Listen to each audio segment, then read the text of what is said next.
Alright, so here we have another deck profile. This is for a pre-release, I guess, technically, because it's legal.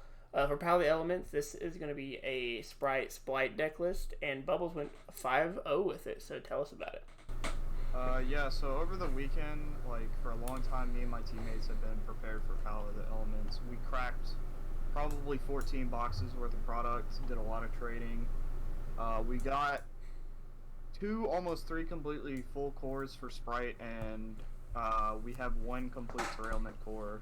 Basically, we wanted all the Spright stuff we could get. One of our teammates wanted to play tier, but we're super pilled on this deck. Yeah, for sure. I had 5 rounds for the pre-release event. My round 1 was against Adagnister. Game 1, I mean, I outed it, but like I ran out of gas. Game 2, he can't beat the board. Game 3, I killed him in time. Yeah. Because I had Bell for his Templar, and he couldn't stop it. The killer.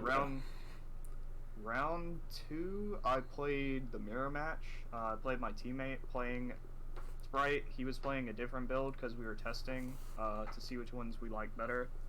I ended up picking that one up. I mean, D-Barrier fucking sucks. I mean, it is what it is. Round 3, I played against Flunder. I absolutely slaughtered that deck. Really? They went first. I was like, that's crazy. Anyways, Dark Ruler. Yeah. And I ran them out of all their tributes, and then game 2 they bricked. My 4th round, I played against Sky Striker. Game 1, there's just so much they can't get through. Like, they could have slapped Mystic Mine on the field, and they wouldn't have won anyways. Yeah. My final round was against Traplich, and I have never seen a deck rip through 5 back row quite like this deck did. It was insane. So it's living more up the hype, huh? Living up to the hype. It was. I was so surprised. Like, I've been testing with this for a while, but I did not think it was gonna be that good. Yeah. Like, people kind of downplayed it a little bit, given to like OCG form is different, but I don't know if that's gonna be the case here. But yeah, you can continue. How many cards are you playing in the deck before we start? 40 even, baby. We're 40? back to normal numbers. Ooh, no more 60 card decks. We love the consistency. All right, you can go ahead and get into it. All right, so starting out, we play 3 blue. My 3rd copy is with my teammates. We only have 7 blue right now, and I'd rather us all be able to play the deck with just 2 and move on from there until we get our other ones. This card's insane. Free special if you have a 2. Gets another Spright monster. Great card. Great secret. Yeah. Beautiful card.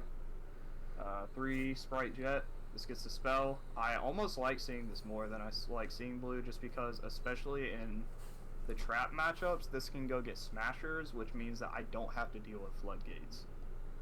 That's real convenient. 3 Swap Frog.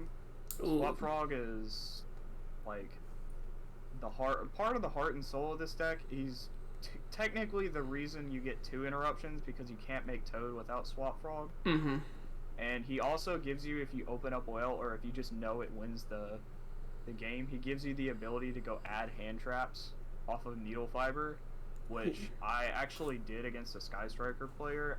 I opened so much that I was just like, alright, cool, Needle Effect, summon Ash, Gigantic, summon out Swap Frog dump, Swap Frog, bounce the Ash to my hand. So I ended on my 5 interruptions on board plus an Ash in hand, so I was like, yeah, good luck, bro. Who needs Sangan, bro? You got... Oh, dude. So like I said, my teammate was playing a different version. I tested what I feel like I'm going to continue playing, which was the Sacred Beast package in my list. Oh. You play 3 Dark Beckoning Beasts. On summon, this searches for any card that mentions a Sacred Beast in their name, except for itself. So you normal this, you search out the spell card, which does the same thing, and this gives you an extra normal summon for a fiend monster with 0 attack. It does not specify. You can normal summon another one of these. So this is a 1-card Gigantic Splight. Ooh, let's go. So I was very pleased with this card the whole weekend. The only thing moving forward with this is I think if I continue playing it, I'm going to play a copy of All Mirage for it. That's fair. It gives it such an MVP. You want to make sure it's live in all cases. 3 copies of Diva. This is your Needle Fiber line. It's your tuner. sometimes, and this is going to be something that Spright players are going to have to get used to, sometimes you can't activate this effect. Because if you get, there are hands where if you get gammaed on this, you're going to lose the game. Like, I had a game where I was like, I could be greedy and go for the summon off of this, but if I do, I will lose the game immediately. For sure. Because I won't have a 2 to summon. Yeah, risk reward. Because you need a level 2 to summon all your Splight monsters. I got you. One-ofs for the engines, we play 1 red, 1 carrot, and 1 Ronin Totem. Both of these guys come up all the time. Basically, once you identify what the issue is, if you're playing against a trap deck, you're going to go for carrot. If you're playing against a monster deck, you're going for red. A lot of the times when I didn't want to get Smasher, I would go get starters so that I could summon which one of these I wanted or felt like I needed at will. Because, like, especially against trap decks, negating floodgates is incredibly important. Ronin Totem's here to make the... Yeah, for sure. Is there a reason why you don't play 2? 2 Ronin Totem? Yeah. This card does nothing on normal summon. I don't want to play more bricks than I have to. You just play it because if they hit it, whatever, you still got all gas in hand. I mean, you have to have some way to make Toad, and this can just summon itself from the grave. Like, I was just saying in case like it gets hit, but I mean, I guess it's not big of a deal. You just don't get Toad. If you get DD Crowed, you get DD Crowed. That's fair. Hand traps, we play 3 Ash, 3 Nabir, 3 Bell. This card was insane. I love this. Really? I was explaining that here. Like, why was it insane? Like, what decks did you run into besides Eddie Nestor? So, it really killed, like, rogue matchups, but it also worked against, like, especially Sky Striker. Being able to stop Ray at all costs is, like, my goal. Okay. This deck does have another way to stop Ray, which was very fun. Okay, so Bell came in really clutch for the matchups that weren't tier 1, but, like, yeah, okay. It also helped against, like, Eldritch, and then the mirror match, the only time it really comes up is against Ronin Totem, but Ronin Totem, and you can do it on Elf, too. But, okay. That's interesting. I mean, it can hit them if they open poorly, it just kind of depends how it goes. Yeah, I just didn't expect the Bell. I played super generic hand traps for the weekend, because, like, new format. I joked about it. I was like, this isn't even like new format. This is like a fake format because not everybody was like speed running new decks like we were. Yeah, that's fair. A lot of people are like waiting to release and stuff like that. You're gonna get me. 3 Ogre. This card's going to be insane. It was insane this weekend. Gigantic detaches for effect. So if you Ogre when they activate Gigantic doesn't resolve. It doesn't. Okay, that's very good to know. It hits that. You can hit like a couple of the tier cards. It's not like amazing, but it'll come up, and you know, field spells, continuous spells, all that worked great. Okay. 3 Veiler. I'll probably turn this into Imperm later. I just played 3. Was there a reason why you played Veiler over Nib? Sorry, Veiler over Imperm. Honestly, the only reason I came up with is I was like, I guess it's like normal summonable tuner. Yeah, so for like, sure. You don't want to burn your normal on that, I guess. No, not really. You have insane normal summons. Mm-hmm. That was all for like the hand traps. We played 12 hand traps. We had 15 going second cards though. Yeah, I guess so. That's fair.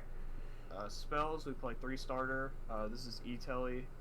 I mean, I don't think I need to explain why E-Telly is insane. Yeah, I don't think you need to. The burn damage can come up, but like honestly, if I was in time, I really never activated this card. Yeah.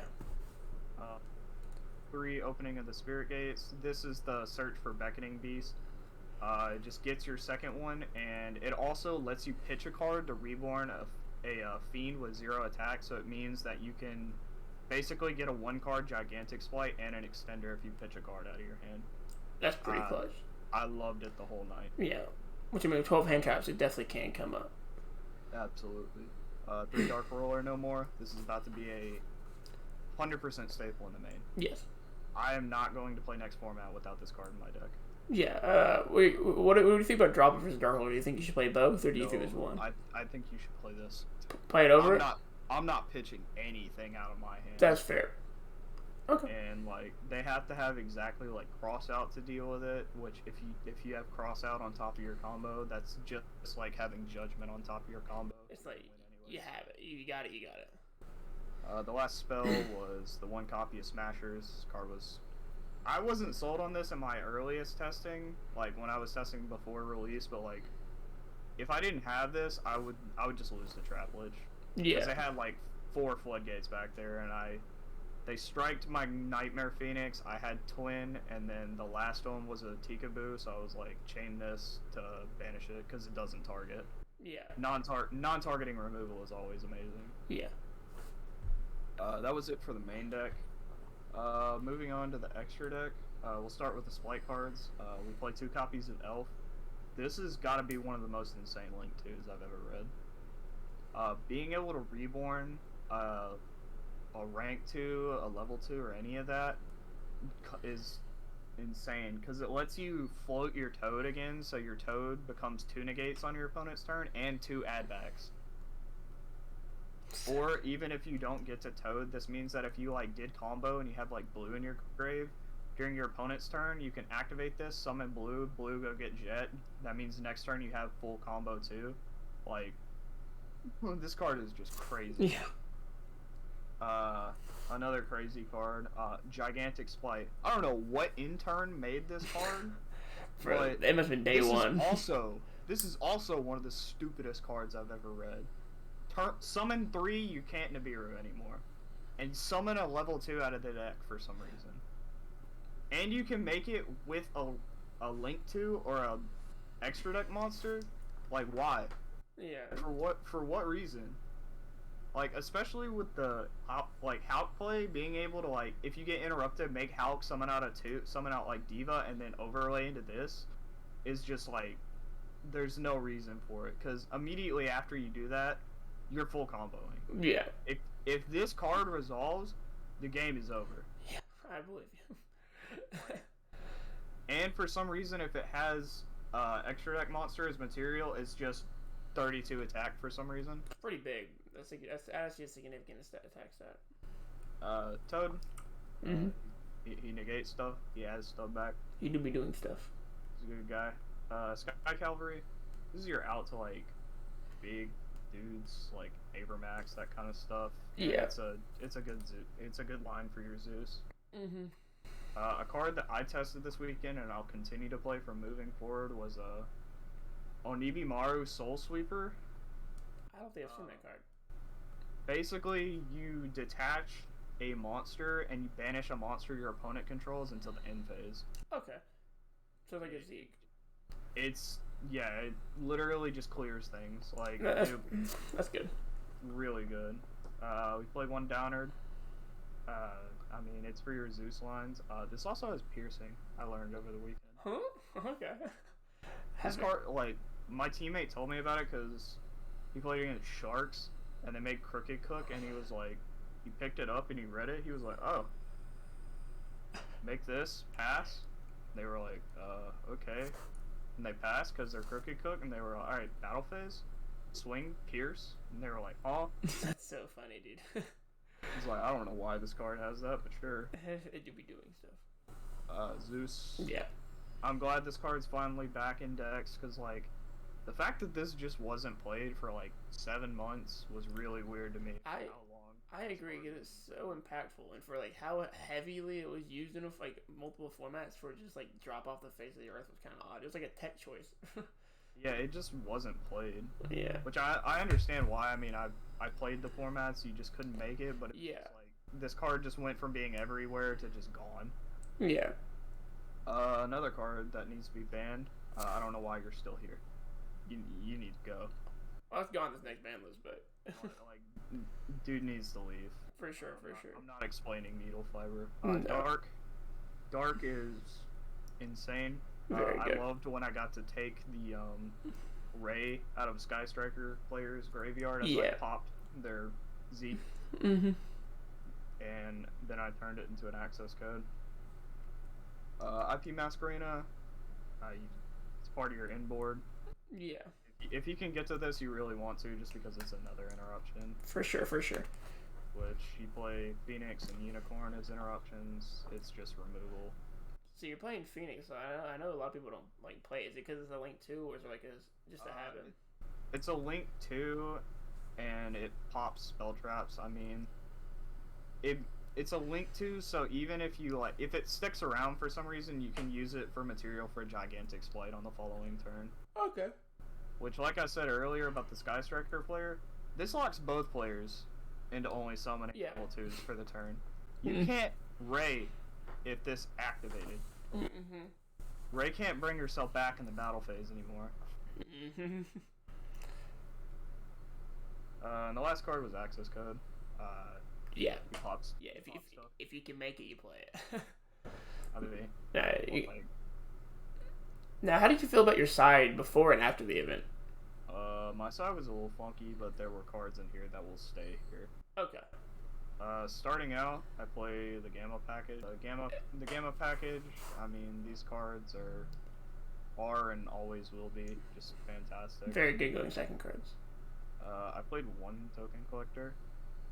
I needed a 15th card. Okay. I couldn't find my reboot, so I was like, I guess. Yeah, that makes sense. It's like, this seems funny enough. It's a card. Card that I no longer wish to deal with, but I'm still gonna play it. 3D Barrier. Yeah. I'm very sick of this card. It's gonna be very good this format, though. It was good last format. It's been good for like the past 4 formats. Yeah, I agree. I'm very tired of it. We play 2 Twin, 2 Cosmic. I hate back row. I'm not losing a Mystic Mon. I'm not losing Floodgates. Is there a reason why you play 2/2 instead of 3 of 1? I would rather see, like, if I can play 4, I'd rather see one or the other. Okay, and you just do 2/2 for diversity rather than 3/1. Yeah. Okay. I'd rather play like 2 pop 2s or 2 banish 1s as opposed to like 3 banish 1s and a Duster, because like Duster just eats negates. I get that. I'd rather play things that are gonna recur themselves more. And the last card, and I definitely will continue to play this card. It didn't come up because I never got to use it, but like I'm playing it no matter what. Was a Pointer of the Red Lotus. Really? Okay. I am not losing to Dark Ruler. Like. Yeah. No. Oh yeah. That's actually pretty crazy being able to hit the Dark Ruler out of the day. I can hit Dark Ruler out of their hand, and now I know all the other cards in their hand too. Yeah, and now you know what to hit and just right. I know exactly what to negate. I know what I have to worry about. I don't have to consider anything anymore. So you're saying just because the deck is so strong, you don't have to worry about like setting up going first side cards when you can just hit the most impactful card that against your deck, and then and then just hit what you need to. You're not gonna get outplayed or like mind gamed by the 5 randoms in their hand if you know 4 of them. Yeah, this was summon limit at first, and then I like looked at my binder and I was like, oh, I forgot this was here. Yeah, I'm gonna have to dig up my pointers. That's a really good point.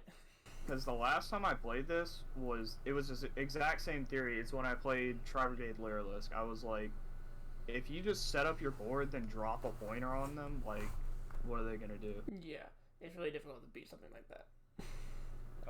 Only things that really change about my side deck is just because, and like the format isn't solved or anything, so I can't say, but like honestly for tonight I would have much preferred that have been a reboot. Over a pointer? No, over this token. Oh, I'm sorry. Yeah. There were no Sword Soul players there at all. That's very fair. Other than that, I was very, very happy with the deck. I'm looking forward to playing it more. I'm glad I got it now because these guys are definitely not coming down in price at all. No, it will not. They're at 100 right now, and we have been adamantly working to get all of ours, and I only think this card is going to go up. Yeah, for sure. Like, that's pretty crazy. But, yeah, thank you. Anything else you want to say before we end the profile? I got a couple shout-outs. Shout-outs to Team Magnolia. It's sponsored me, I play the game for them. That's my homies out in Tupelo.